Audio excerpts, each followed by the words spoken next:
ናይ ሰንበት ዕለት 21 ሚያዝያ 2024 ሓደሽተ ዕለታዊ ዜናታት ስፖርት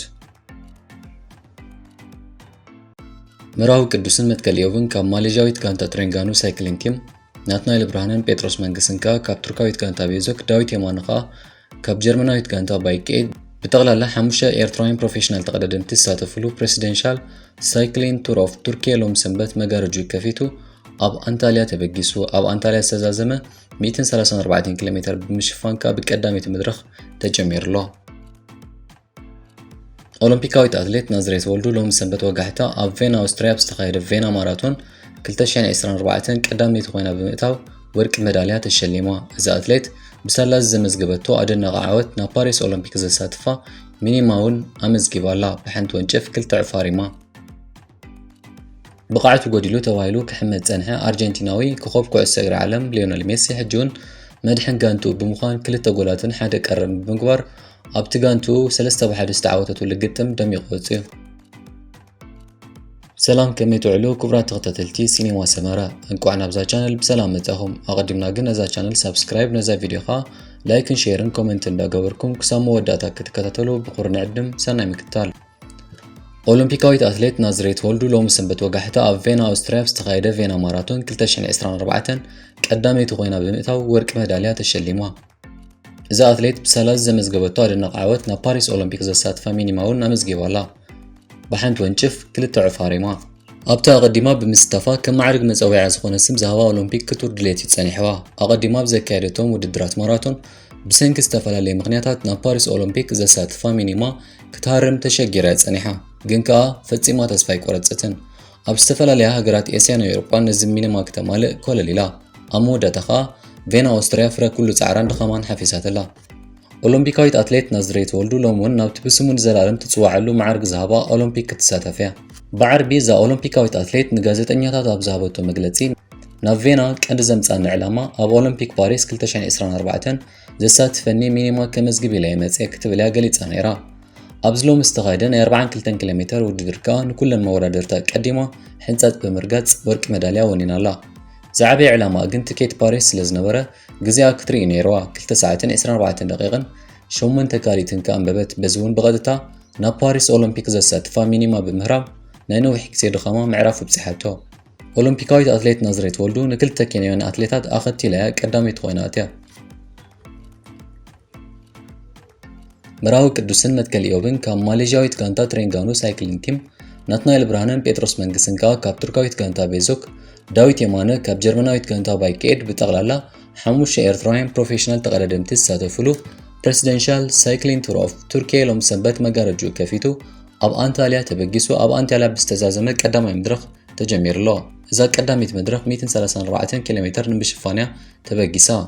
5 ኤርትራውያን ፕሮፌሽናል ተቐዳደምቲ ኣብቲ ሎም ሰንበት ዕለት 21 ሚያዝያ መጋረጁ ዝኸፈተ ዙር ቱርኪ ማለት ፕሬሲደንሻል ሳይክሊንግ ቱር ኦፍ ቱርኪያ 2024 ክሳተፉ ውዒሎም።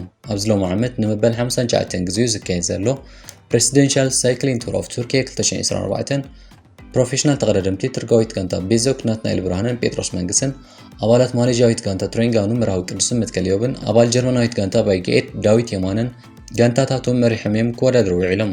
እዚ ዙር ቱርኪ ናይ 2 ነጥቢ ናይ ዩሲኣይ መዕቀን ዘለዎ ኮይኑ ኣብዛ ዓመት ኣብ 8 መድረኻት ተኸፊሉ ብጠቕላላ 1176 ኪሎ ሜትር ነውሓት ክሽፍን ተሰሪዑ። ሰለስተ ካብዞም 5 ፕሮፌሽናል ተቐዳደምቲ ማለት ምራዊ ቅዱስ ናትናኤል ብርሃንን ዳዊት የማነን ኣቐዲሞም ብሉፅ ደረጃ ብምሓዝ ታሪክ ሰሪሖምሉ ዝፈልጡ ውድድር እዩ። ኣብ 2013 ናትናኤል ብርሃነ ንንግስቲ መድረኽ ናይቲ ዙር ብምዕዋት ተዓዋቲ ናይቲ ዙር ከም ዝኾነ ይዝከር። ዳዊት የማነ እውን ኣብ 2022 ኣብ ሓፈሻዊ ድምር ግዜ ብጫማልያ 7 ደረጃ ሒዙ ምስ ብሉፃት 10 ከም ዝዛዘመ ይፍለጥ። ምራዊ ቅዱስ ኣብ 2019 ምስ ክለብ ኣስታና ተሰሊፉ ኣብ ዝተወዳደረሉ ካብ ዕውት ናይ ዙር ብ25 ካሊታት ጥራይ ተፈንቲቱ ሳልሳይ ደረጃ ሒዙ ኣብ ፖድየም ከም ዝደየበ ከዓ ይዝከር። ኣብዚ ናይዚ ዓመት ውድድር ማርካ ቫንዲች ዝርከቦም ሓያላት ናይ ግዜን ቅጽበታዊ ውድድርን ተቐዳደምቲ ብምዕዳሚ ውድድሩ ጀሚሩ ዘሎ። ምራዊ ቅዱስ ሓደ ካብቶም ተጠመቲ ተቐዳደምቲ ናይ ዙር እዩ። ምስ ህሉ ብቃዕቱ ኣብ ግምት ኣቲኻ ከዓ ብሉፅ ደረጃ ከመዝግብ ከም ዝኽእል ግምት ብዙሓት እዩ ነይሩ። ኣብ ዙር አንታሊያ ደሚቑ ዝወፀ ዳዊት የማነ እውን ካልእ ኣብ ናይ ግዜ ውድድር ኣብ ኣሰር ምራዊ ኮይኑ ብሉፅ ውፅኢት ከመዝግብ ትፅቢት ዝተገብረሉ ተቐዳዳማይ እዩ። መትከል ኢዮብ ናትናኤል ብርሃንን ጴጥሮስ መንግስን ከዓ ብተመሳሳሊ ኣብ ዙር ታሪክ ክስንዱ ትጽቢት ይግበረሎም። ናብ ናይ ሎሚ ቀዳሚት መድረኽ ናይ ፕሬሲደንሻል ሳይክሊንግ ቱር ኦፍ ቱርኪ 2024 ምስ ዝምለስ እዛ ዙር 134 ኪሎ ሜትር ንምሽፋንያ ኣብ ታሪኻዊት ከተማ አንታልያ ተበጊሳ። እዛ መድረኽ ኣብ ጎልጎል ስለ ዝተኻየደት ዝኾነ ንዓባይ ጉጅለ ፍልይ ከምፀላ ዝኽእል ዓቐብ ዘይብሉ ውድድር እዩ ነይሩ። ዓባይ ጉጅለ ሙሉእ መዓልቲ ብሓደ ተጠርኒፈያ ክትጓዓዝ ኢላ። እታ ዝዓበየት ናይ ምምላቕ ፈተና ኣብ ዕለት ብ6 ተቐዳድምቲ ዝተገብረትን ክሳብ መወዳእታ 15 ኪሎ ሜትር ዝጸንሐትን እያ ነይራ። መርሃዊ ቅዱስ መትከል ኢዮብ፣ ናትናኤል ብርሃነ፣ ጴጥሮስ መንግስን ዳዊት የማንን ኣብዛ መድረኽ ኣብ ማእከል ዓባይ ጉጅለ ኮይኖም እዮም ክጓዓዙ ኢሎም። ኣብ መወዳእታ እዚ ውድድር ግን መርሃዊ ቅዱስ ኣዝዩ ኣደናቂ ብቕዓት ተጠቒሙ እኳ ቅጽበታዊ ውድድር እንተካየደ ብሰንኪ ቦታ መሓዝ ግን ክሰልጣ ኣይከኣለን። ኣብዛ ቀዳሚት መድረኽ ተቐዳደምቲ ኣስታና ካዛኪስታን ንማርክ ካቫንዲሽ ንምዕዋት እኳ ብምሎም ተመርሑ። ኣብ መወዳእታ 400 ሜትሮ ግን እቲ ኣብ ዕድመ ምድፋእ ዝርከብ ማርክ ካቫንዲሽ ዘልሐጥ ክብል ተራእዩ። ነዛ ናይ ሎሚ ኣብ አንታልያ ዝተኻየደት ቀዳሚት መድረኽ ፋቢዮ ጃኮብሰን ተዓዊትላ። ኣብዚ ዕለት እቲ ዝካሎ ገይሩ ናብ ቅድሚት ዝመፀ መርሃዊ ቅዱስ መበል 21 ደረጃ ሒዙ ብሰላም ዛዚሙሎ። ወዲ ጋንቱ መትከል ኢዮብ መበል 32 ከኣቱ ከሎ ናትናኤል ብርሃነ ካብ ቤዞክ 37 ደረጃ፣ ዳዊት የማነ ባይኬድ 44፣ ጴጥሮስ መንግስካ መበል 120 ደረጃ ብምሓዝ ብሰላም ንቀዳሚት መድረኽ ዛዚሞማ። ኣብዚ ዕለት ብሰንኪ ብዝሒ ተሳተፍቲ ሓሊፉ ምውዳቕ ተቐዳድምቲ የጋጥም ነይሩ። ጽባሕ ፕሬሲደንሻል ሳይክሊንግ ቱር ኦፍ ቱርኪ 2024 ብናይ ካልኣይ መድረኽ ውድድር ቀፂሉ ክውዕል እዩ። ሰናይ ዕድል ነዞም 5 ፕሮፌሽናል ተቐዳድምቲ ንምና። ብቕዓቱ ጎዲሉ ተባሂሉ ክሕመድ ፀንሐ ኣርጀንቲናዊ ኮኸብ ኩዕሶ እግሪ ዓለም ሊዮነል ሜሲ ሕጂውን መድሕን ጋንቱ ብምዃን 2 ጎላትን 1 ቀረብን ብምግባር ኣብቲ ጋንቱ 3-1 ዝተዓወተትሉ ግጥም ደሚቑ ወፂኡ። ድሕርቲ ብተደጋጋሚ ዘጋጠሙ ማህረምቲ ብቕዓቱ ጎዲሉ እንዳተባሃለ እዩ ክሕመድ ፀኒሑ። ብዙሓት እውን ሜሲ ብሰንኪ ምድፋዕ ዕድመ ክሽገር ክጅምር እንዳበልዮም ከቆናጽብዎ ፈቲኖም። እንተኾነ ንጋንቱ ኢንተር ማያሚ ካብ ደልሃመት ከውፅእ ኣብ ዝለዓለ ብቕዓት ከም ዘሎ ዘጋደሉ ፀወታ ብምንፅብራቕ ኢሎም መዓልቲ ደሚቑ ወፂኡ።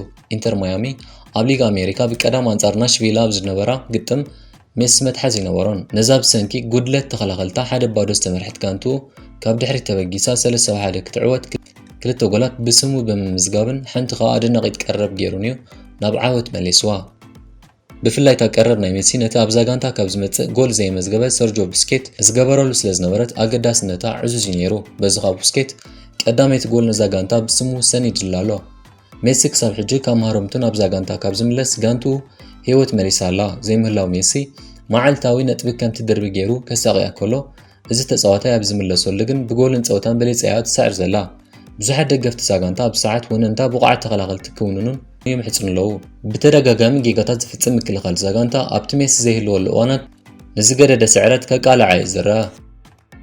ዝኸበርኩም ተኸታተልትና ናይ ሎም ዜናና ነዚ መስል ኣብ ዝቕፅል መደብና ይረኽበና። ሰሰናዩ